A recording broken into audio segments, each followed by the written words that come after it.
Today's Bike Links is made possible by the Lincoln Lancaster Health Department. Public health, everyone, every day, everywhere. The Lower Platte South Natural Resources District. And Lincoln's 10 Health TV.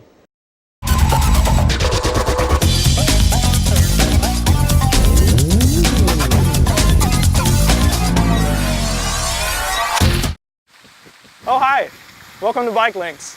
I'm Aaron Chambers. And I'm Elizabeth Reincourt. And we're here to guide you through some of the basics of becoming a safer and more aware cyclist. And also a better, more bike-friendly pedestrian and driver. That's right.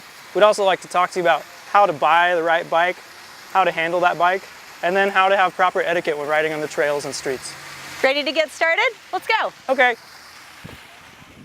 Whether you're deciding to commute by bicycle to save money or improve your health, to beat traffic headaches, or to reduce your carbon footprint, here are some practical and effective solutions to some of the challenges and barriers you might encounter. Any bike in good condition can make an excellent commuter bike. Consider your fitness level, the distance of your commute, the terrain you have to cover, and what you have to take to and from the office with you each day prior to starting your commuting program. Look at equipment you might have to acquire, such as different handlebars, racks, bags, fenders, and seats, and be willing to adjust things with your bike as might be needed. The number one objective is to find a route that is pleasant yet direct. Consider the time that you have to arrive at work and plan your commute accordingly. A difference of as little as 10 minutes can make a huge difference in the volume of traffic that you have to deal with on the road. I'd like to introduce you to my friend Kelly Mosier. He's a Lincoln commuter who's going to provide us with some great tips on commuting, even with your family. Hi Kelly, how's it going? Good, thanks. Can you tell us a little bit about yourself? Sure. Well, my name is Kelly Mosier. I've been riding my bike for the last 20 years, but about 5 years ago I started seriously commuting. And the main reasons why I started commuting was I saw it on a bumper sticker once. 3 great reasons: weigh less, consume less, and pollute less. So it's been a great way for me to stay active, lose a little bit of weight, and have lots of fun with it too. Sounds like a great reason to start. So tell us a little bit about how you select the route that you're going to use to commute. Well, a lot of it depends on the weather. I always wake up in the morning and the first thing I do is I check the weather to see what it's going to be like for the day. If it's rainy or if it's colder in the winter and there might be some snow or some ice, it's going to change which route I take. I always try to take bike trails first. When we bought our house, we decided we wanted to make sure that we bought a house that was close to the trails for that reason, so I would have an easy access to get on there for commuting.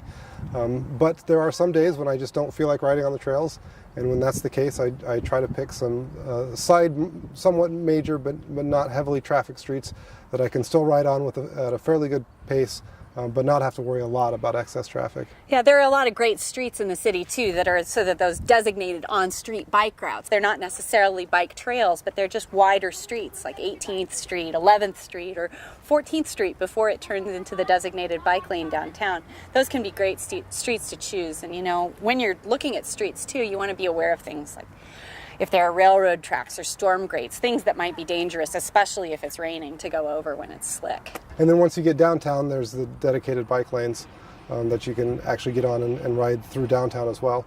And then of course, if I do strike off through downtown Lincoln, I always just make sure that I put myself in traffic, make sure that other cars know that I'm there, and obey all the same traffic laws that the cars do. So I'm not a nuisance to them. But I'm still able to get to where I'm going on time. Another tip is to take routes where there's a bus with a bike rack on the front. All of our buses in the city now have the bike rack, so if you do hit bad weather on half of your commute, decide you don't want to fight the rain or the snow, then maybe in the afternoon you can just throw the bike on the bus and ride home. Absolutely. Lincoln has a great trail system. There's also a great number of many mid-major streets that are good to ride on. But there are times or some places you have to get to that it's taking it by trail just puts too many miles on, and the buses are definitely a great way to cut that down. And it's also a really good idea to make sure that if you are just starting out to commute, take your bike out on a weekend or some other time when there's low traffic. Just do a dry run or a test run with your route. See how long it takes, see what kind of obstacles you might run into while you're out riding your bike, if you do decide to start riding it in the mornings. Great. Any other things you'd like to share about how to choose your route?